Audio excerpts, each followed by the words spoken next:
little bit different this week. I messed up. As regular viewers will know, I do a video every week. It goes out Tuesday, 3 PM, and I've been doing that for quite a few months now, and I've been managing to keep everything ticking over just nicely. As much as I would like the YouTube thing to be something I'm paid to do, at the moment I'm still building an audience. I'm not yet paid. It eats up a lot of time. You get to see me do something, takes about half an hour, and you get to enjoy watching that every Tuesday. The reality, particularly with the sewing videos, is that half-hour video can often take, well, several days worth of effort to record and create the item and all the rest of it. So this week I was going to be bringing you this project. And I'm not going to tell you exactly what this is just yet, but...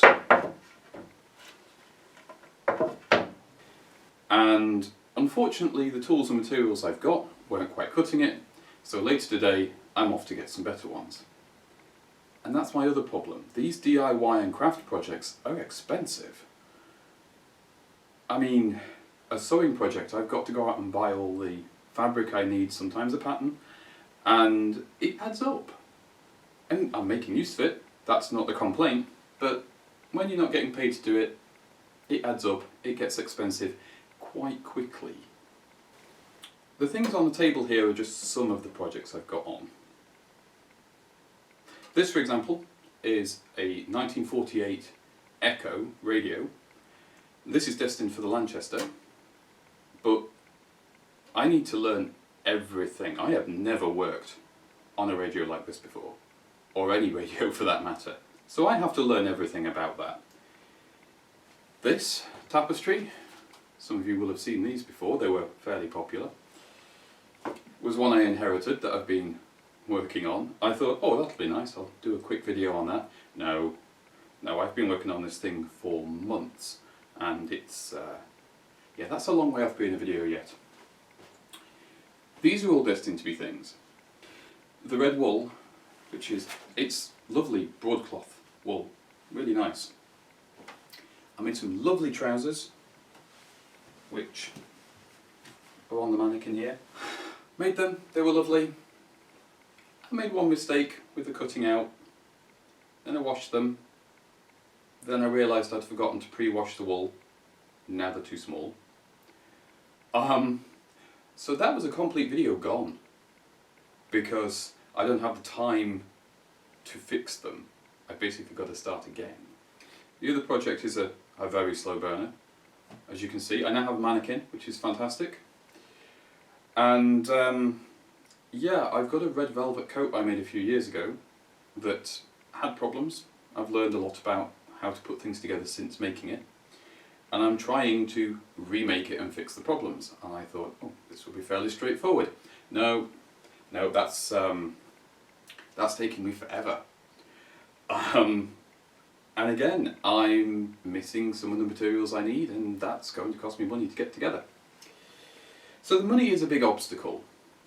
So what else do we have on the table that's a project? Well, the table itself, actually. This was supposed to be one of the first projects I did. The gate leg's broken. It just needs tidying up and putting back together. All the pieces are here, but someone's just been a bit rough with it and they've broken the dowels, unfortunately. It's solid oak, so it shouldn't be too difficult to fix. But the refinishing is going to take a long time. The finish on it is very hard and also very shot. So I've got to strip it all back and take it apart and put it together. And I'm still a novice with woodworking, so these things take me a lot longer than they should. It's all a bit frustrating, really. So I wanted to talk a little bit about project management and managing your projects when you're doing work for YouTube. Of course, as we know, it's not who views your content that matters so much as how they interact with it. The algorithm likes a certain sort of thing, and as creators a lot of the time we're guessing what that thing is. It's fairly obvious that regularity is very important. hence my weekly updates. It's also fairly important to make sure your content matches up with whatever is being pushed at that particular time. Now I know I'm a tiny video, but I can still see trends in viewing habits, I can see trends in how my work is promoted, thanks to the analytics. And it does give me a rough idea of what works better.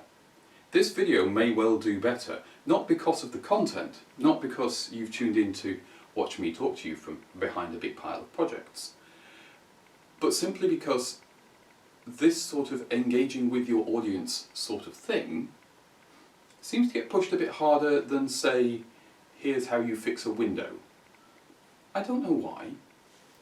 That's just how it is. So what am I doing about this? What am I doing about the fact that this is basically the first week I've missed a video since starting the YouTube thing? Because realistically, with what I had envisioned in my head, this is not a proper video, is it? This is me telling you, oops, I messed up. Thank you if you're still watching. What I'm going to do is I'm going to change the format of the DIY and the sewing stuff. I still want to do it on a fortnightly basis. I do have some regular viewers for this content. Thank you. I do appreciate you. I know it's a very small core audience. I'm not interested in splitting this off onto a separate channel. This channel is about cars and it's about crafts. That's how it is. That's what I'm running. So instead, I'm going to release start to finish videos, tutorial videos. But I'm not going to do it on a every other Tuesday basis. Instead, we're going to do every other Tuesday videos as usual, but I'm going to give you a project update.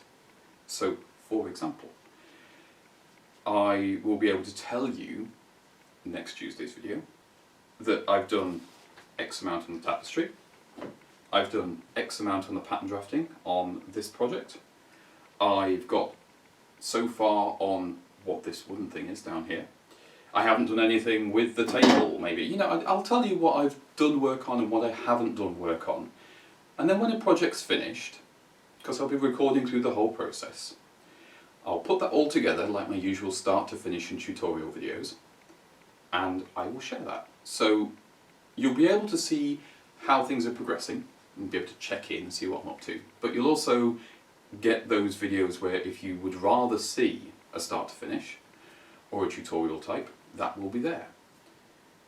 I think that will work better for my time management as things stand at the moment. It may change in the future, but right now I've got to do something about this. This is something I do in my spare time, and it's unrealistic for me to expect myself to approach this like a full-time job commitment when I'm not even getting paid to do it. I'm a jack of all trades. I don't know how to do everything. I can turn my hand to most things, and I want other people to have that confidence to just kind of jump in and have a go. Because you don't know whether or not you can do something until you try. And if you can't do it, well, now you know. And maybe it turns out you find something you can do and you really enjoy. So that's important too. That's probably the main goal with the channel, is get the information out there, encourage you to have a go at doing things yourself. If you mess it up, well, you can always get somebody else in to fix it, usually. That's a contradiction. Right then, you know what's going on with these projects now. You know why we don't have a project video this week and what we're going to be doing going forwards, which is fantastic. So the next question I know you're going to ask me is, what about the cars? Is that going to change? Short answer, no, it's not. The car side of it is much easier to produce.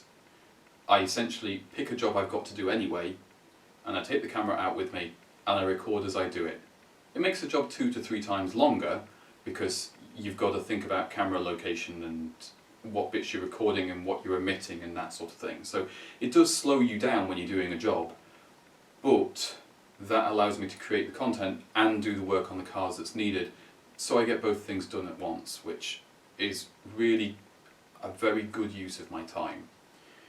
And if I tried to do it whereby I said, today I'm going to do this one job on the car and then I'm going to release a video this week, I couldn't do that. I'd have the same problem I do with the projects. So let's talk quickly about the cars. I'll try and keep it quick. Number one, the Princess. And as I mentioned in another video on that one, it's going to be a while before there's an update. What does the Princess need? The Princess needs an engine rebuild, and it needs me to finish the paintwork. I'm having trouble with both, and both things are related to spare time. I'm finding it difficult at the moment to find the time to get the engine out to somebody that I can trust can do the rebuild, and then get it back and fitted, because once the engine comes out, I've got to paint the engine bay before the engine is ready to go back in. I haven't got the time. Quite simply, I haven't got the time. I'm missing driving that car a lot. It is my favourite car, and I really enjoy being in it, and it does make me quite sad to have it sat on the drive. I occasionally shunt it around just to make sure the brakes and things aren't stuck on, and I give it a wash to make sure nothing's living in it or on it. But other than that, I don't think there's going to be a Princess update until next year at this point, unfortunately. Car number 2. That would be the Lanchester. Progress on the Lanchester is proving a little difficult at the moment. Again, it's time, but it's not time in the usual way. The issue with the Lanchester is it's a joint project for Pat and I, so ideally we both need to be free to work on the car. He works mornings, I work nights. Finding the free time together is quite difficult. My working hours have changed, or rather my working days have changed recently, so that we have the same days off. That's been helping, but it's still difficult to organise. While I'm on with the Lanchester, I do want to cover one thing, which the longer I've had it, the more I've been talking to people who own older cars, remember them, have personal experiences, and what I've learned is that Pat and I are quite young for owning that kind of car. We're both approaching 40, but most owners seem to be 60 plus, and that's giving us a bit of a cultural gap that's a little bit difficult to bridge sometimes. Now, before anybody makes any assumptions about generational stuff, if you want to use modern terminology, Pat and I are Generation X, and the usual owners of things like Lanchester are boomers. And there is animosity between those two groups for good reason, but also people are people, and we've met the full range from lovely, supportive, helpful, genuine, honest owners of these cars to curmudgeonly old people of questionable parentage. And you get that in every single area of cars. So it's normal, right? Right. What we have had a problem with is people assuming, even when we've said quite clearly we are new to this and we don't have experience, that we should just know everything. Our generation are guilty of this as well. Stop criticising young people for not knowing how a carburettor works. Quite a lot of you don't know how a carburettor works. I don't really know how a carburettor works. Things go in, magic happens, bang. Carburettors. Okay? So there is a little bit of that to contend with, and that's quite frustrating. Because we're new to it, and it's held us up a bit. There's also the way information is shared. A lot of the information for these older cars is shared orally, and very little of it is actually catalogued and documented online in the way that people 40 and under do. So it can be difficult to find the information, and at times it can feel like pulling teeth, getting the answer that you need. Not always the case. I will qualify this. There are a lot of extremely helpful and extremely supportive people that have allowed us to make the progress that we've made without losing our patience. The other issue with the Lanchester is working on it. We're very lucky we have our own off-road parking and we have a garage.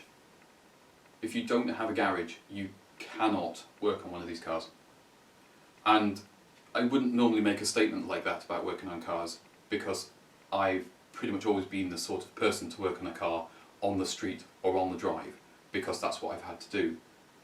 If you're dealing with a pre-war type car, as in wooden framed, separate chassis, that sort of thing, you have to have somewhere indoors, or at least covered.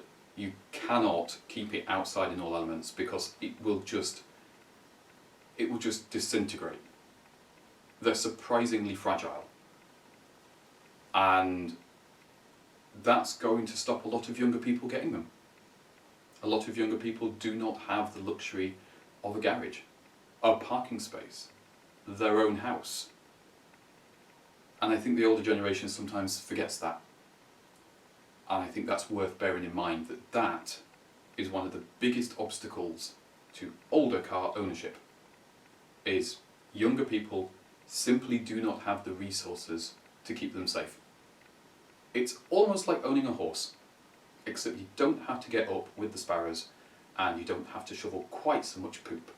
But the Lanchester's coming on nicely. The wiring job has been difficult. I say has because it's almost completed as I'm recording this, but you'll find that out in the videos coming out. It's simultaneously not far off and needs a lot of work. Pat and I are hopeful that by next year it will be on the road and being in use, but we're not pushing it. We're doing it and it's taking as long as it's taking. We'll try and keep you regularly updated on it, but no promises. So that leaves us with the star of the show, which is the Maestro. Everybody loves the Maestro. Well, except one person, but they don't count. It's really good to see. I'm really pleased to see people have been enjoying the videos. I'm really happy people have got in touch to tell me. I've heard through Peter, who is basically, he's some sort of parts wizard. Anything I need he's got, it's great. Yeah, I mean, the response to those videos has been really surprising. I didn't think there'd be as much interest as there's been, and I certainly didn't think it would be as positive as it's been, so thank you very much for that. I really appreciate it. When I look at the car and I see all the jobs I've got to do to get it where I want it, your support really, really, really helps, because I can put in my head, well, there's all these people that are enjoying it, and there's these people that have found this useful and this useful. So yeah, thank you. Please keep bringing those comments and likes and sharing the videos and telling me what you found useful, telling me what you want to know how to do as well, because I'm pretty much going to be taking every part of that car apart and putting it back together again. So if there's something you particularly want to know, speak up, tell me, and hopefully it's already queued up in a video I've got sorted out, or if not, I can do it, so that would be great. If I'm helping you with your Maestro or any other car of that era, then good, that's what I want to do. I don't want to just hoard this information. I want everybody to know it and make use of it and make their car life easier. Right then, on that note, I think that covers everything, I mean, there are more projects than are here, and I've not been taking new ones on at that. This is all existing projects. It's like some sort of horrible addiction. But thank you for tuning in. Thank you for leaving lovely comments and hitting the like button and sharing the videos with people and just tuning in every Tuesday and saying hi.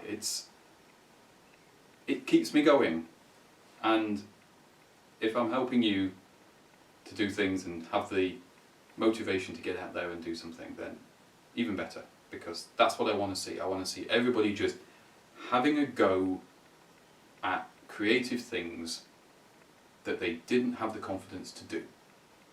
Because it doesn't matter what anybody else says. Good enough is good enough.